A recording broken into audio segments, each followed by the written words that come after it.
Well, it's Columbus Day, and so I am deciding to make this video just to share with you the alignment in the stars for the trip of Christopher Columbus.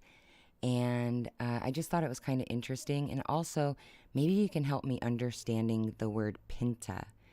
I'm trying to find the relationship to the word, and I'll show you, and maybe somebody can help explain it to me because I just find it an interesting term. So anyways, we know that Christopher Columbus sailed the ocean in 1492. Well, we know what we were told to know.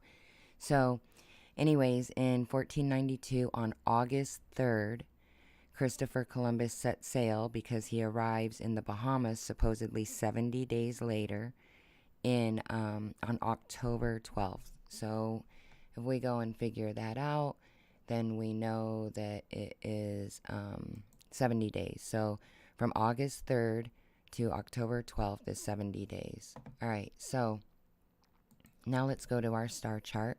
We're going to go to August 3rd here in 1492, and we're going to look at our story. So we have Columba, the bird, leading the ship, and Columbus's ship is always portrayed with the cross on it.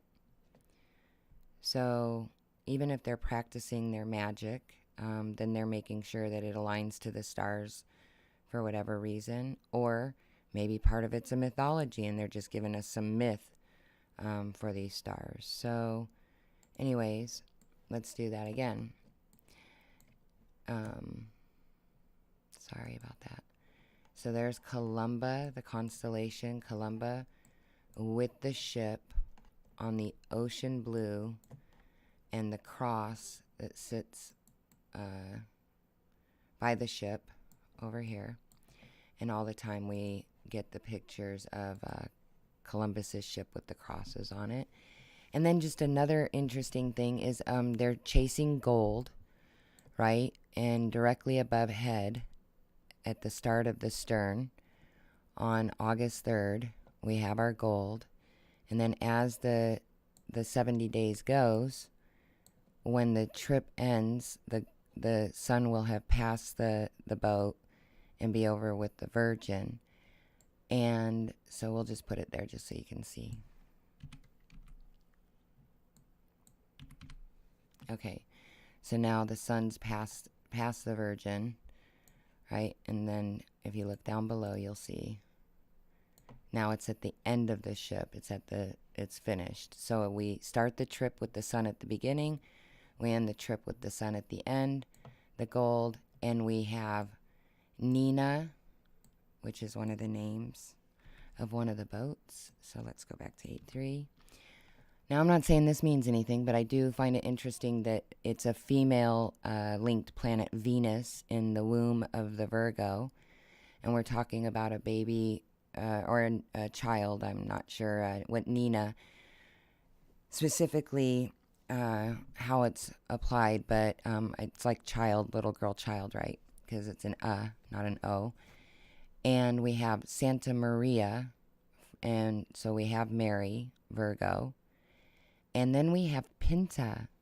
And I thought, well, Pinta is a strange name because they say that it's a chronic skin disease that's an endemic in tropical America that occurs successfully as an initial pupule and generalized eruption and a patchy loss of pigment that is caused by a spirochete, I'm not sure how to say that, genus Treponema, morphologically indistinguishable from a causative agent of syphilis. Now, did they give the name Pinta for this illness after all this stuff with exploring? Because it says then when you try to look up the etymology of it, that it's from Spanish spot or mark. But when you look up the story, they say that it just means the painted one. La Pinta, the painted one, the look, the spotted one. But what does really the spotted one mean?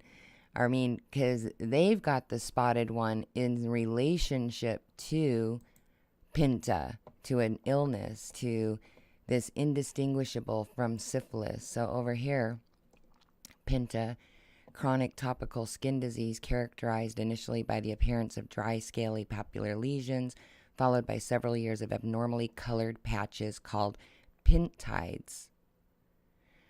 So then they say that this word wasn't even used until the 1800s.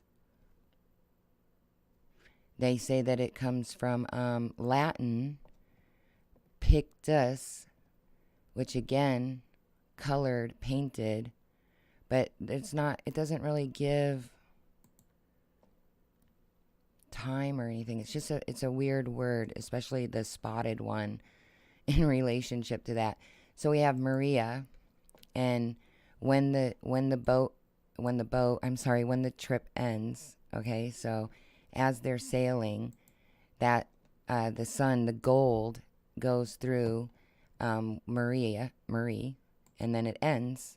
When they finish, it's ending when it gets to the bottom of Virgo. And so here's the ship, the Columbus, the cross, the Santa Maria, and then the spotted one, the Pinta, while chasing the gold. So I'm not saying what any of that means or what's true and what's not true. I just really wanted to share a visual in the stars with you to show you yet again that this is our story that we are given. And then again, here's our Columba, our bird, our cross, our Maria, and they're chasing the gold. And the gold starts at the beginning of the journey with the sun, and then as the sun goes and the journey ends 70 days later, the sun has went past Maria and is out. So anyways, I just wanted to share that, and you guys have a good one. Bye.